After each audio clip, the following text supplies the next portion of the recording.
So, welcome students, welcome to Kalyanika Kendriya Shiksha Niketan Amarkantak, and this is your chemistry class for class 7th, and the name of the chapter is metal and non-metal. This is your 6th chapter. So we are starting the first virtual class for this chapter. So here are some topics named as first metals and non-metals, occurrence in nature, properties of metals and non-metal, physical properties of metals and non-metal. Now chemical properties of metals and non-metal, corrosion of metals, rusting in iron, condition for rusting of iron, rust prevention. इतने topics हम इस video lecture में discuss करेंगे, ठीक है। चलिए तो पहले अपन स्टार्ट करते हैं। पहला टॉपिक है हमारा मेटल्स एंड नॉन मेटल्स, है ना। तो मेटल्स क्या क्या है और नॉन मेटल्स क्या क्या है थोड़ा देख लेते हैं अपन। हम मेटल्स में देख रहे हैं कि iron, copper, silver, gold, mercury, lead, zinc, sodium, calcium, ये सभी चीज़ें मेटल्स हैं अपने पास। ध्यान देने वाली बात यह है कि जिंक, सोडियम और कैल्शियम तीनों ही मेटल है। ज़्यादातर लोग कंफ्यूज होते हैं कि ये नॉन मेटल्स की कैटेगरी में आता है, लेकिन ऐसा नहीं है। आपको याद रखना है कि जिंक, सोडियम और कैल्शियम मेटल ही है। फिर नॉन मेटल में बात कर लेते हैं। नॉन मेटल में क्या आता है हमारे पास? नॉन मेटल में आता है हमारे पास hydrogen, fluorine, bromine, chlorine, iodine, nitrogen, oxygen. ये सभी के सभी किस में आता है? ये सभी के सभी आपका नॉन मेटल्स में आता है, ठीक। चलिए थोड़ा सा आगे बढ़ते हैं। Occurrence in nature, occurrence in nature की बात करें मतलब नेचर में किस टाइप से अकर करते हैं, कैसे पाए जाते हैं, उसके बारे में हम बात कर रहे हैं, ठीक है। तो मेटल्स की क्या टेंडेंसी होती है कि atoms of the most of the metals tends to form positive ions cations by losing electrons. Metals की मोस्टली टेंडेंसी होती है कि वो इलेक्ट्रॉन को लूज कर देते हैं और इलेक्ट्रॉन को लूज करने के बाद पॉजिटिव आयंस क्रिएट करते हैं, जिसको अपन कैटायंस बोलते हैं। इसलिए ज़्यादातर ये किसके फॉर्म में पाए जाते हैं? ये एक कंपाउंड्स के फॉर्म में पाए जाते हैं, जिनको अपन मिनरल्स बोलते हैं। मिनरल्स कैसे? जैसे कि potassium, sodium, calcium, magnesium, aluminium, ये सभी के सभी क्या होता है? मिनरल्स के फॉर्म में पाए जाते हैं, अपने फ्री स्टेट में नहीं पाए जाते। फ्री स्टेट मतलब जो उसका एक्चुअल उसका फॉर्म है, उस फॉर्म में नहीं पाए जाते, बल्कि ये मिनरल्स के फॉर्म में पाए जाते हैं। इसमें कुछ इंप्योरिटीज मिली होती हैं, कुछ केमिकल रिएक्शन होती है, कंपाउंड्स के फॉर्म में पाया जाता है, ठीक है। चलिए, some metals such as copper, silver and mercury are less reactive and are found both as compound as well as in free state. कुछ एलिमेंट्स हमारे पास ऐसे होते हैं जो कि मेटल्स की बात कर रहे हैं अपन, जैसे कि कॉपर हो गया, सिल्वर हो गया, मरकरी हो गया, ये लेस रिएक्टिव होते हैं। लेस रिएक्टिव में होने के कारण क्या होता है, कई बार अपने को कंपाउंड फॉर्म में भी मिल जाते हैं, कई बार अपने को ये फ्री स्टेट में भी मिल जाते हैं, ठीक है।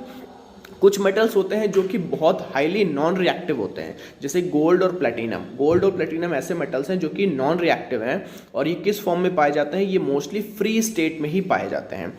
ये सबसे कम रिएक्टिव होते हैं, सबसे कम रिएक्टिव होने की वजह से इनको अपन नोबल मेटल्स भी बोलते हैं, ठीक। चलिए आगे बढ़ते हैं अपन। तो ये हमारे पास एक पाई चार्ट है। ये पाई चार्ट हमको क्या दिखा रहा है कि अर्थ के क्रस्ट में occurrence of metals and non metals in the earth crust. Earth के क्रस्ट में मेटल्स और नॉन मेटल्स कितने परसेंटेज में पाए जाते हैं, ठीक है। तो ये पाई चार्ट हमको कैसा बता रहा है? जैसे हम ये ब्लू वाला पाई देख सकते हैं, 46.6% दैट इज ऑक्सीजन। 46.6% क्या है हमारे पास? ऑक्सीजन है।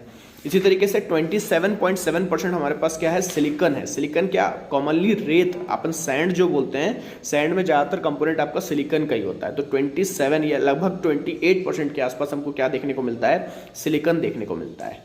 फिर 8.1% जो है वो हमारा एल्युमिनियम है। 8% के आसपास, 8% के आसपास हमको एल्युमिनियम देखने को मिलता है। अप्रॉक्स टू 5% के आसपास हमको आयरन देखने को मिलता है। ये जो येलो वाली बॉडी है, येलो वाला जो पाई है अपने पास, वो क्या दिखा रहा है हमको? आयरन दिखा रहा है। उसके बाद 3.6% हमको कैल्शियम देखने को मिलता है। इसी तरीके से 2.8% हमारे पास सोडियम है। सोडियम से हमारा जो सॉल्ट बनता है, कॉमन सॉल्ट जो होता है वो सोडियम, तो अप्रॉक्स टू 2.8% जो है वो सोडियम है। 2.6% आपका पोटेशियम है, और 2.1% हमको क्या देखने को मिल रहा है? मैग्नीशियम देखने को मिल रहा है। और बाकी के कुछ अदर एलिमेंट्स हम ले लें तो 1.5% का जो पाई है वो दिखा रहा है कि बाकी के दूसरे अदर एलिमेंट्स मिलके बनते हैं। तो ये एक पाई चार्ट है जो हमको समझा रहा है कि अर्थ के क्रस्ट में कितने टाइप के या कितने परसेंटेज में मेटल्स और नॉन मेटल्स पाए जाते हैं। तो सबसे याद रखने वाली बात है कि सबसे ज़्यादा हमको ऑक्सीजन मिलता है, मतलब अर्थ क्रस्ट में सबसे ज़्यादा परसेंटेज ऑक्सीजन का होता है, और सबसे कम परसेंटेज जो होता है वो मैग्नीशियम का होता है, ठीक है।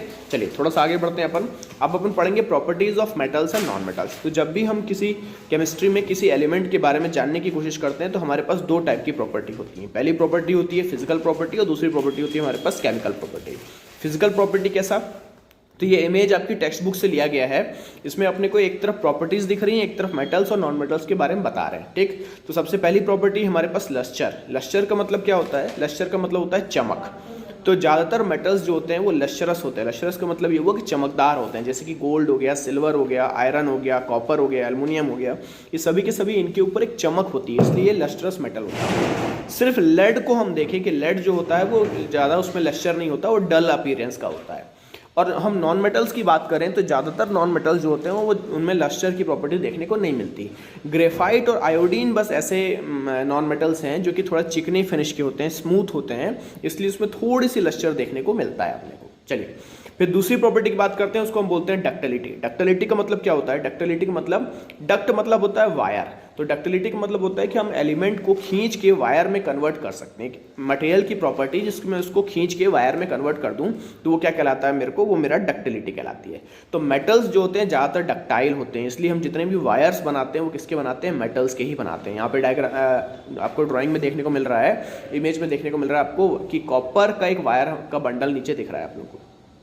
तो ज़्यादातर वायर जो होते हैं डक्टाइल होते हैं, और नॉन मेटल्स में जो होता है ज़्यादातर नॉन मेटल्स जो है डक्टाइल नहीं होते हैं। सिर्फ कार्बन फाइबर से हम वायर बना सकते हैं, इसलिए हम कार्बन फाइबर को उस कैटेगरी में नहीं रख रहे हैं। बाकी सारे के सारे नॉन मेटल्स जो हैं वो नॉन डक्टाइल है, ज़्यादा डक्टाइल नहीं होते। चलिए थर्ड प्रॉपर्टी की बात करते हैं अपन, मेलेबिलिटी। मेलेबिलिटी का मतलब क्या होता है? मेलेबिलिटी का मतलब होता है कि हम किसी मटेरियल को पीट पीट के थिन शीट में कन्वर्ट कर सकते हैं। उसमें हैमरिंग करते हैं और हैमरिंग करने के बाद क्या होगा? वो थिन शीट में कन्वर्ट हो जाएगा।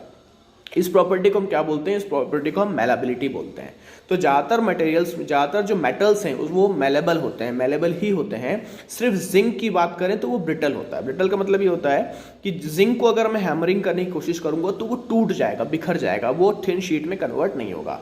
और जो सबसे ज़्यादा मेलेबल मेटल होता है वो कौन सा होता है? वो गोल्ड होता है। गोल्ड को हम पीट के बहुत ही पतली चादर में, बहुत ही पतली शीट में कन्वर्ट कर सकते हैं। ठीक है, तो इसका एग्जाम्पल कैसे मिल सकता है अपने को? एग्जाम्पल आप लोग देखोगे कि जब आप लोग स्वीट्स खरीदने जाते हो तो स्वीट्स के ऊपर गोल्ड फॉइल्स होती है या सिल्वर फॉइल्स होती है। तो एक छोटा सा गोल्ड का दाना या छोटा सा सिल्वर का दाना लिया जाता है, एक स्फेरिकल शेप का लिया जाता है, और उसको हैमरिंग कर करके पतली सी शीट में कन्वर्ट कर दिया जाता है, और शीट को आपके स्वीट्स के ऊपर प्लेस कर दिया जाता है ऑर्नामेंट्स के रूप में, ब्यूटी उसको थोड़ा सा डेकोरेटिव बनाने के लिए। तो ज़्यादातर मेटल्स जो होते हैं वो आपके कैसे होते हैं? मेलेबल होते हैं। और नॉन मेटल्स की बात करें तो क्या होता है? ज़्यादातर नॉन मेटल्स जो होते हैं वो मेलेबल नहीं होते हैं। चलिए फिर बात करते हैं अपन हीट कंडक्शन की। तो हीट कंडक्शन क्या होता है? हीट कंडक्शन का मतलब होता है कि उस मटेरियल में हीट फ्लो हो सकती है कि नहीं हो सकती है। ठीक है, तो ज़्यादातर मेटल्स जो होते हैं उसमें हीट फ्लो हो सकती है, इसलिए अपन क्या बोलते हैं? इसलिए अपन उसको गुड कंडक्टर ऑफ हीट बोलते हैं। ठीक है, सिर्फ लेड में ऐसा होता है कि हीट की कंडक्टिविटी हमको कम देखने को मिलती है, बाकी ज़्यादातर मेटल्स कैसे होते हैं? गुड कंडक्टर ऑफ हीट होते हैं। चलिए अब बात करते हैं नॉन मेटल्स की। तो नॉन मेटल ज़्यादातर कैसे होते हैं? नॉन मेटल ज़्यादातर पुअर कंडक्टर ऑफ हीट होते हैं। एक मटेरियल की एबिलिटी है कि वो अपने अंदर इलेक्ट्रिक करंट को पास होने देता है। चलिए बात करते हैं मेटल्स में क्या होता है। तो ज़्यादातर मेटल्स होते हैं वो गुड कंडक्टर ऑफ इलेक्ट्रिसिटी होते हैं, मतलब metals are mostly good conductors of electricity except tungsten. Tungsten को छोड़कर, टंगस्टन के अलावा जितने भी मेटल्स होते हैं वो गुड कंडक्टर ऑफ इलेक्ट्रिसिटी होते हैं। यही बात करें हम नॉन मेटल्स में, तो ज़्यादातर नॉन मेटल्स जो होते हैं वो पुअर कंडक्टर ऑफ इलेक्ट्रिसिटी होते हैं, मतलब अपने अंदर इलेक्ट्रिसिटी को फ्लो नहीं होने देते हैं। सिर्फ ग्रेफाइट एक ऐसा नॉन मेटल है जो अपने अंदर इलेक्ट्रिसिटी को फ्लो होने देता है। जो पेंसिल के अंदर हम लेड का इस्तेमाल करते हैं वो ग्रेफाइट की बनी होती है। तो हमको ये याद रखना है कि पेंसिल के अंदर जो लेड होती है उसमें इलेक्ट्रिकल कंडक्टिविटी होती है, तो हमको कभी भी अपने इलेक्ट्रिकल सॉकेट में पेंसिल को ड्रॉप नहीं करना, पेंसिल को इंसर्ट नहीं करना है, नहीं तो हमको शॉक लग सकता है। ठीक है, चलिए आगे बढ़ते हैं। नेक्स्ट प्रॉपर्टी है सोनोरिटी। सोनोरिटी का मतलब क्या होता है? सोनोरिटी का मतलब होता है कि जब उसको हम किसी चीज़ से बीट करते हैं, हैमरिंग करते हैं, तो वो एक रिंगिंग साउंड प्रोड्यूस करता है। जैसे आप लोगों ने मंदिर में घंटा देखा होगा, मंदिर में जो घंटे को हम बीट करते हैं तो क्या होता है? वो एक हमिंग सा, एक रिंगिंग सा साउंड प्रोड्यूस करता है। इस प्रॉपर्टी को हम क्या बोलते हैं? इस प्रॉपर्टी को हम सोनोरिटी बोलते हैं। तो ज़्यादातर मेटल्स कैसे होते हैं? मेटल्स सोनोरस मटेरियल्स होते हैं, मतलब आप चाहे आयरन ले लो, आयरन ले लो, टिन ले लो, एल्युमिनियम ले लो, कॉपर ले लो, इन सब चीज़ों को जैसे हम बीट करेंगे तो उसमें एक रिंगिंग साउंड प्रोड्यूस होता है, वो सोनोरस प्रॉपर्टी है। और हम नॉन मेटल्स की बात करें तो क्या होता है? ज़्यादातर नॉन मेटल्स नॉन सोनोरस होते हैं, मतलब उसमें ऐसा हमिंग साउंड प्रोड्यूस नहीं होता जब उसको हम बीट करते हैं। तो चलिए आगे बढ़ते हैं। नेक्स्ट टॉपिक है स्टेट। स्टेट से क्या मतलब है? स्टेट का मतलब सॉलिड, लिक्विड, गैस जो हम जानते हैं उसकी बात कर रहे हैं। तो अभी हम कोई भी मटेरियल किसी भी स्टेट में पाया जा सकता है, डिपेंड करता है कि वो किस टेम्परेचर पर रखा गया है। तो यहाँ पे हम बात करेंगे कि हमारे रूम टेम्परेचर पर, मतलब नॉर्मल ऑर्डिनरी टेम्परेचर में वो हमको किस फॉर्म में पाया जाता है, नेचर में हम उसको किस फॉर्म में देखते हैं। तो ज़्यादातर मेटल्स जो होते हैं वो सॉलिड फॉर्म में ही मिलते हैं। आप लोगों ने जितने भी मेटल्स को देखा होगा वो सॉलिड फॉर्म में ही होता है। सिर्फ मरकरी को छोड़ दीजिए, मरकरी और गैलियम मरकरी और गैलियम को छोड़ दें तो वो क्या होते हैं, वो मोस्टली ऐसा एक सेमी सॉलिड सा एक लिक्विड जैसे फॉर्म में ही पाए जाते हैं, वो परफेक्टली सॉलिड नहीं होते हैं। गैलियम को 30 डिग्री सेल्सियस जैसे ही मिलता है तो लिक्विफाई हो जाता है, और 30 डिग्री से कम में वो हल्का सा सेमी सॉलिड जैसा स्ट्रक्चर उसका होता है। तो मरकरी और गैलियम जो है वो लिक्विड फॉर्म में पाया जाता है नॉर्मली, और उसके अलावा जितने भी मेटल्स हैं वो सॉलिड फॉर्म में ही पाए जाते हैं। चलिए उसके बारे में बात करते हैं नॉन मेटल्स में। तो नॉन मेटल्स में सॉलिड भी हो सकता है, लिक्विड भी हो सकते हैं और गैस भी हो सकते हैं। जैसे कार्बन, सल्फर, फास्फोरस, ये सब आपके सॉलिड फॉर्म में पाए जाते हैं। ब्रोमाइन जो है वो लिक्विड फॉर्म में पाया जाता है, और गैस में जैसे हाइड्रोजन, ऑक्सीजन, जितनी भी चीज़ें हैं वो सारी गैसियस फॉर्म में पाई जाती हैं। मतलब नॉन मेटल्स जो है तीनों फॉर्म में देखने को मिलता है, सॉलिड भी होता है, लिक्विड भी होता है और गैस भी होता है। लेकिन मेटल्स जो होता है मोस्टली सॉलिड होता है। मरकरी और गैलियम ये दो मेटल्स ऐसे हैं जो कि आपके लिक्विड फॉर्म में देखने को मिलते हैं। चलिए अब बात करते हैं मेल्टिंग पॉइंट और बॉइलिंग पॉइंट के बारे में। तो थोड़ा सा मेल्टिंग पॉइंट और बॉइलिंग पॉइंट वगैरह बता दें कि जिस भी टेम्परेचर पे ऑब्जेक्ट आपका मेल्ट हो जाता है, मेल्ट का मतलब सॉलिड से लिक्विड हो जाता है, वो मेल्टिंग पॉइंट कहलाता है। और बॉइलिंग पॉइंट का मतलब क्या हुआ कि वो टेम्परेचर जिस पे कोई भी ऑब्जेक्ट बॉयल हो जाता है, बॉयल होने का मतलब लिक्विड से गैस में कन्वर्ट हो जाता है, उसको हम क्या कहते हैं, बॉइलिंग पॉइंट कहते हैं। तो मेटल्स के पास क्या होती है, मेटल्स के पास हाई मेल्टिंग पॉइंट और बॉइलिंग पॉइंट होता है। मतलब उनको अपन को स्टेट को चेंज करने के लिए ज़्यादा एनर्जी देनी पड़ती है। जैसे कि सोडियम और पोटेशियम को छोड़ के, मतलब मेटल्स की बात कर रहा हूँ, जैसे आयरन, एल्युमिनियम, सिल्वर, गोल्ड, इन सबको मेल्ट करने के लिए ज़्यादा टेम्परेचर चाहिए। लेकिन सोडियम, पोटेशियम, मरकरी, गैलियम, ये कुछ ऐसे मेटल्स हैं जिसको बॉयल करने के लिए, जिसको या मेल्ट करने के लिए ज़्यादा टेम्परेचर की जरूरत नहीं पड़ती है। मेल्टिंग पॉइंट और बॉइलिंग पॉइंट इन चार मेटल्स का कम होता है। किसकी बात कर रहे हैं हम, सोडियम की, पोटेशियम की, मरकरी की और गैलियम की।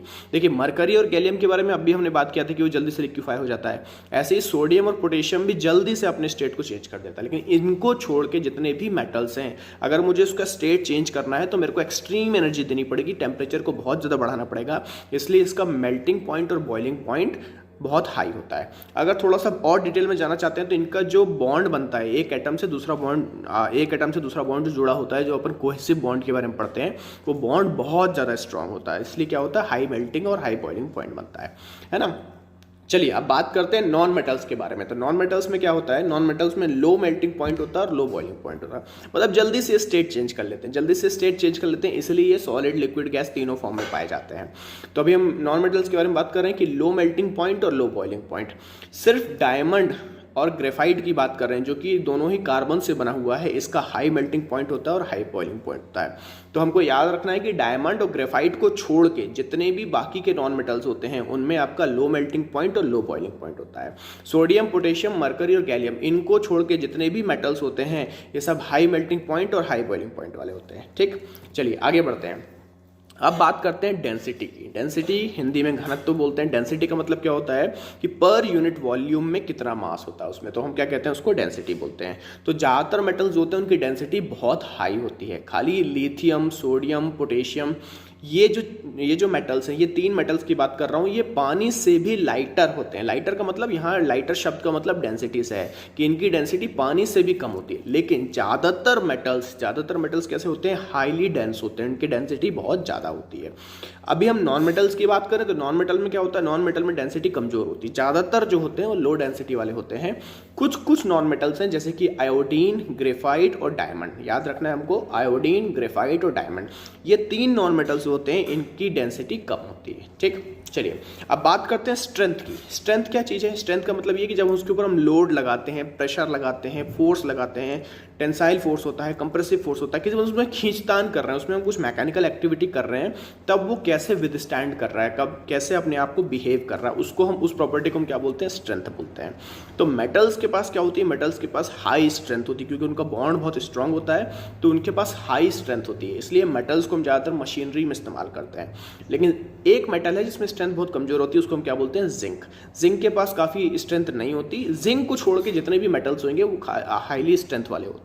ठीक, चलिए अब बात करते हैं नॉन मेटल्स की। तो नॉन मेटल्स में स्ट्रेंथ अच्छी नहीं होती, इसलिए नॉन मेटल्स को ज़्यादातर हम मशीनरी पार्ट्स में इस्तेमाल नहीं करते हैं। तो हमने बोला कि बहुत ही लो स्ट्रेंथ वाले होते हैं। एक नॉन मेटल है जिसकी स्ट्रेंथ बहुत अच्छी होती है, उसको हम क्या बोलते हैं, उसको हम कार्बन फाइबर बोलते हैं। कार्बन फाइबर जो है एक मॉडर्न मटेरियल के इस्तेमाल में आजकल इस्तेमाल होता है, और जो कार्बन फाइबर है उसकी प्रॉपर्टी बाकी नॉन मेटल से अलग होती जाती है। ठीक, चलिए अब बात करते हैं हार्डनेस की। हार्डनेस का मतलब क्या होता है, हार्डनेस का मतलब आप किसी चीज़ का हार्डनेस ऐसे चेक कर सकते हो, उसके ऊपर आप किसी चाकू से स्क्रैच करो, चाकू से आप स्क्रैच कर रहे हो, अगर वो इजीली स्क्रैच उसमें लग जाता है तो इसका मतलब वो कम हार्ड है, और अगर उसमें स्क्रैच नहीं लग रहा है, वो स्क्रैच रेजिस्टेंस अच्छा है उसका, तो उसकी हार्डनेस अच्छी होती है। अगर मैं उसको चाकू से काटने की कोशिश करूँ, अगर वो ईजिली कट जाता है तो उसकी हार्डनेस अच्छी नहीं है, और नहीं कटता है मतलब उसकी हार्डनेस अच्छी है। तो मेटल्स के साथ ये देखने को मिलता है कि मेटल्स की हार्डनेस बहुत अच्छी होती है। बहुत अच्छी होती है का मतलब ये कि वो काफ़ी हार्ड होते हैं। खाली सोडियम, पोटेशियम, ये ऐसे मेटल्स हैं जिसको हम एक चाकू से भी काट सकते हैं, उनकी हार्डनेस बहुत अच्छी नहीं देखने को मिलती है। तो हमको दिमाग में रखना है कि मेटल ज़्यादातर हार्ड होते हैं। एक बार माइंड में पिक्चर क्रिएट कर लो, आयरन हो गया, एल्युमिनियम हो गया, कॉपर हो गया, ये काफ़ी हार्ड होते हैं, ये इतनी ईजिली से कट आउट नहीं होते हैं। और नॉन मेटल्स के साथ क्या होता है, नॉन मेटल्स ज़्यादातर जो होते हैं आपके सॉफ्ट होते हैं। आप लोगों ने केमिस्ट्री लैब में या कहीं भी देखा होगा कि जो नॉन मेटल्स होते हैं वो पाउडर फॉर्म में होते हैं या आपके क्ले के जैसे होते हैं, वो बहुत ही सॉफ्ट होते हैं, उसको अपन इजीली तोड़ सकते हैं, इजीली काट सकते हैं। लेकिन एक नॉन मेटल है जो दुनिया का सबसे हार्डेस्ट मटेरियल कहलाता है। वो मटेरियल क्या है, वो है डायमंड। डायमंड वैसे तो नॉन मेटल है लेकिन अपने आप में सबसे हार्ड होता है, उसको हम किसी चाकू से कट नहीं कर सकते, इजीली उसके ऊपर स्क्रैच डेवलप नहीं किए सकते। तो हमको याद रखना है कि जो जितने भी नॉन मेटल्स हैं ज़्यादातर सॉफ्ट होते हैं, और डायमंड एक ऐसा नॉन मेटल जो सबसे ज़्यादा हार्ड होता है। मेटल्स में क्या होता है, मेटल सभी हार्ड होते हैं, खाली सोडियम और पोटेशियम को हम चाकू से काट सकते हैं, बाकी सबके सब हार्ड होते हैं। ठीक, चलिए आगे बढ़ते हैं अपन। अब आती है chemical properties of metals and non metals. अभी तो हम फिजिकल प्रॉपर्टी की बात कर दी हमने, डेंसिटी, हार्डनेस, स्ट्रेंथ, ये सब की बात कर ली। अब बात करते हैं अपन chemical properties of metals and non metal. मतलब केमिकल प्रॉपर्टी क्या होगी, केमिकल प्रॉपर्टी का मतलब वो जब उसके हम केमिकल एक्टिविटी कराएंगे तो किस तरीके से परफॉर्म करेगा। तो सबसे पहली चीज आती है वैलेंसी। वैलेंसी का मतलब आप लोग जानते हो कि जो लास्ट उसका शेल होगा, उस लास्ट शेल में वो कितने उसके पास फ्री इलेक्ट्रॉन्स है, या तो इलेक्ट्रॉन को डोनेट कर सकता है या इलेक्ट्रॉन को रिसीव कर सकता है। इस चीज को हम क्या बोलते हैं, इस चीज को हम वैलेंसी बोलते हैं। तो मेटल्स के साथ क्या होता है, मेटल्स की वैलेंसी 1, 2 या 3 के फॉर्म में होती है। और नॉन मेटल्स की वैलेंसी कैसी होती है, नॉन मेटल्स की वैलेंसी ज्यादातर 4, 5, 6 या 7 के फॉर्म में होती है। सिर्फ हाइड्रोजन की बात करें तो हाइड्रोजन का एटॉमिक नंबर 1 होता है, तो हाइड्रोजन की जो वैलेंसी है वो 1 होती है, और हीलियम की वैलेंसी 2 होती है। वो डिपेंड करता है उसके एटॉमिक नंबर पे।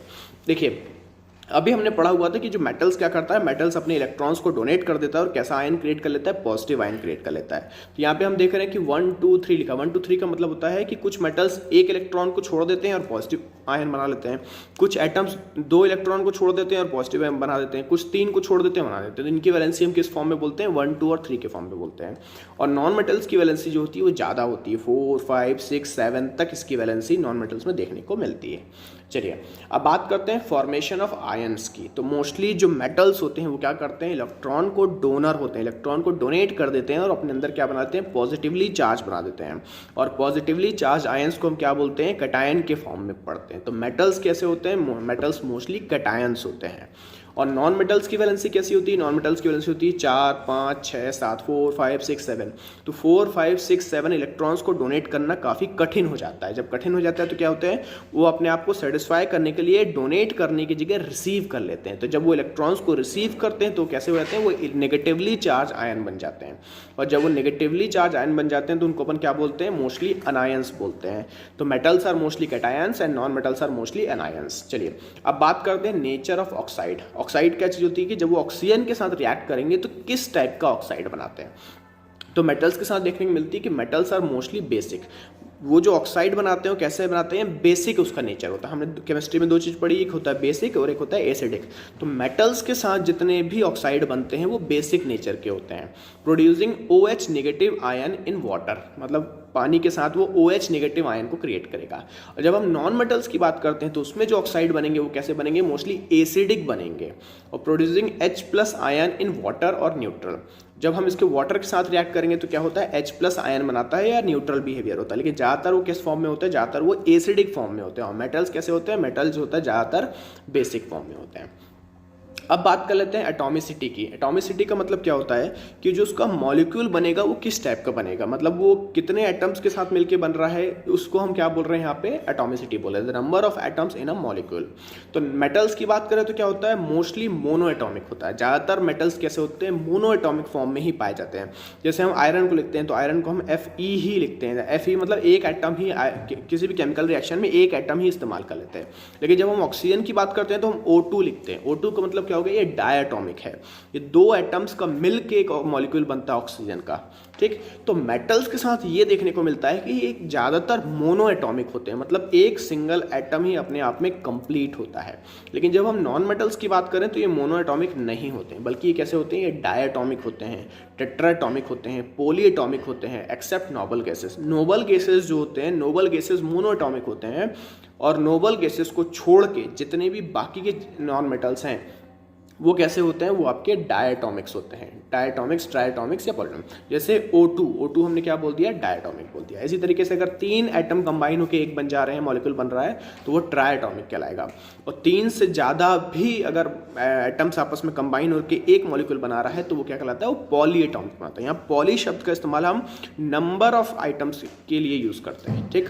चलिए अब थोड़ा सा आगे बढ़ते हैं। एक बार ये पोजीशन देख लीजिए कि position in the periodic table, metals में और नॉन मेटल्स में इसकी पोजीशन कैसी होगी उसके बारे में। तो ये डायग्राम हम लोगों ने आपकी बुक से उठा लिया है। इसमें डायग्राम हम यहाँ पे एकदम क्लियर कट, हमको कलर नहीं दिख पा रहा है, ये डायग्राम आपको बुक में देखना है और ये समझना है कि किस किस जगह पे मेटल्स प्लेस होते हैं और किस किस जगह पे नॉन मेटल्स प्लेस होते हैं। यहाँ पे एक बात देख सकते हो कि जो येलो येलो वाला पार्ट है, ये येलो येलो वाला पार्ट किसको दिखा रहा है, ये नॉन मेटल्स को शो कर रहा है। और यहाँ पे जो मेटल्स लिखा हुआ है ग्रीन कलर के, वो मेटालॉइड्स हैं। जो आपके डार्क ब्राउन कलर के हैं वो नोबल गैसेज हैं, मिसप्रिंट है, मोबल गैसेज लिखा है यहाँ पे, ये नोबल गैस है। तो राइट हैंड साइड का जो कॉलम है हमारा, जो helium, neon, argon, krypton, Xeon, ये जो बना हुआ है, ये सारे के सारे कैसे हैं, ये सारे के सारे आपके नोबल गैसेज हैं, ठीक। येलो वाला जो पार्ट है, जैसे कि हम देख सकते हैं hydrogen, carbon, nitrogen, oxygen, fluorine, आपका सल्फर, क्लोरीन, ये सारी चीज़ें जो है ये क्या इसमें आती है, नॉन मेटल्स में आती हैं। और बाकी का जो ये जो ग्रेनिश वाला पार्ट देख रहे हो, ये सारे के सारे मेटल्स हैं, मतलब मेटल्स काफ़ी ज़्यादा है हमारे पास और नॉन मेटल्स काफ़ी कम है, ठीक है। तो ये पोजीशन आप लोगों को पीरियोडिक टेबल में देखना है, काफ़ी इंपॉर्टेंट चीज़ है और इससे आप लोगों को क्लियर हुआ कि मेटल्स कितने हैं हमारे पास और नॉन मेटल्स कितने हैं हमारे पास। चलिए आगे बढ़ते हैं। कोरोजन ऑफ मेटल, कोरोजन का मतलब क्या होता है इसको जानना। तो कोरोजन की डेफिनेशन समझने से पहले आप ये समझ लो कि आप लोगों ने लोहे के ऊपर जंग लगता हुआ देखा होगा, वो जो जंग होता है उसी को हम क्या बोलते हैं, उसी को हम कोरोजन बोलते हैं। कॉपर के ऊपर देखा होगा कि कॉपर के साफ सुथरे बढ़िया से बर्तन होते हैं और 1-2 दिन में उसका कलर चेंज हो जाता है। क्यों कलर चेंज हो जाता है, क्योंकि वो करोड हो जाता है। कोरोजन का मतलब क्या होता है कि जब भी किसी मेटल में थोड़ा सा ऑक्सीडेशन होता है, ऑक्सीडेशन कहाँ से होगा, वो एयर से मॉइस्चर को रिसीव करता है, मॉइस्चर मतलब H2O वाटर, और उसमें से क्या होता है, उसमें से ऑक्सीजन ले लेता है और अपने अंदर ऑक्सीडेशन करता है। जब अपने अंदर ऑक्सीडेशन करता है तो क्या होता है, उसका फॉर्म चेंज होना शुरू हो जाता है। उस प्रोसेस को हम क्या बोलते हैं, उस प्रोसेस को हम कोरोजन ऑफ मेटल बोलते हैं। डेफिनेशन वाइज पढ़ोगे तो क्या होगा, स्लो डिस्ट्रक्शन और damage of metal by chemical action is called corrosion. थोड़ा थोड़ा उसमें स्लोली डैमेज होना स्टार्ट हो जाता है, मेटल के अंदर डिस्ट्रक्शन होना स्टार्ट हो जाता है किसी केमिकल एक्शन की वजह से, उसको हम क्या बोलते हैं, कोरोजन बोलते हैं। कोरोजन को हम स्लो ऑक्सीडेशन भी कहते हैं, corrosion is also known as slow oxidation, ठीक है। अभी कैसे होता है उसको हम जान लें कि when air comes in contact with atmospheric oxygen and moisture over a period of time a reddish brown layer of hydrated ferric oxide also known as rust form on it. The process of formation of rust is called rusting. When the copper is exposed to the atmosphere it slowly form a green deposit of basic copper carbonate platina, ठीक है। ये क्या बोल रहा है, ये बोल रहा है कि जैसे आयरन को हम खुले में छोड़ देते हैं तो ये over a long period of time, लंबे समय के साथ क्या होता है, वो एयर के साथ रिएक्ट करता जाता है और फेरिक ऑक्साइड बनाता है। आयरन को हम क्या बोलते हैं, आयरन को हम Fe लिखते हैं, मतलब उसका एक कुछ नेम है, उसको हम फेरिक या फेरस मटेरियल बोलते हैं आयरन को। तो वो जो ऑक्साइड बनाता है वो कैसा ऑक्साइड होता है, फेरिक ऑक्साइड बनाता है। तो ब्राउन कलर का, रेडिश ब्राउन कलर का एक उसमें लेयर सी जमने लगती है और इस लेयर को हम क्या बोलते हैं, इस लेयर को हम रस्टिंग बोलते हैं। इस प्रोसेस को हम रस्टिंग बोलते हैं, वो रस्ट फॉर्मेशन हो जाता है। तो लोहे में जंग का लगना क्या कहलाता है, कोरोजन ऑफ मेटल कहलाता है। इसी तरीके से जब हम कॉपर की बात करें तो कॉपर को भी अगर हम छोड़ दें तो उसके ऊपर एक हल्का ग्रीनिश लेयर बन जाती है, डार्क ग्रीन सा एक डिपॉजिट उसमें इकट्ठा हो जाता है, इसको कॉपर कार्बोनेट होता है ये, ठीक है। और कॉमनली इसको पेटिना बोलते हैं। तो ये सब एग्जांपल किसके हो गए, ये सब एग्जांपल आपके कोरोजन ऑफ मेटल्स के हो गए। चलिए आगे बढ़ते हैं अपन रस्टिंग ऑफ आयरन। अब रस्टिंग ऑफ आयरन को थोड़ा सा केमिस्ट्री के हिसाब से समझते हैं कि कैसा होता है। तो हम यहाँ देख सकते हैं कि आयरन प्लस ऑक्सीजन, ये ऑक्सीजन कहाँ से आया, मॉइस्चर से आया, लॉन्ग पीरियड ऑफ टाइम, एक लंबे समय के कारण तो क्या बनाया, हाइड्रेटेड फेरिक ऑक्साइड। इसने हाइड्रेटेड फेरिक ऑक्साइड बना दिया। अब इसका वो देख लें अपन, केमिकल इक्वेशन देख लें कैसा, Fe हमारा आयरन हो गया, O2 हमारा ऑक्सीजन हो गया।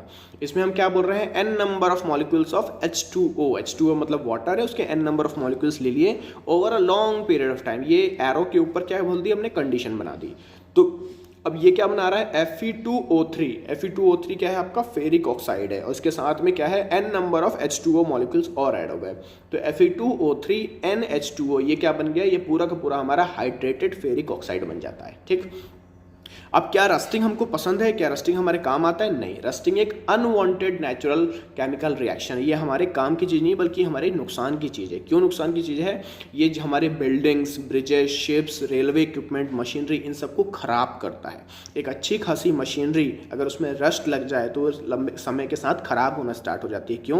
क्योंकि उसमें रस्टिंग हो जाती है, उसके ऊपर का लेयर ख़राब हो जाता है, जब हम उसको इस्तेमाल करते हैं तो वो ठीक से परफॉर्म नहीं करती है।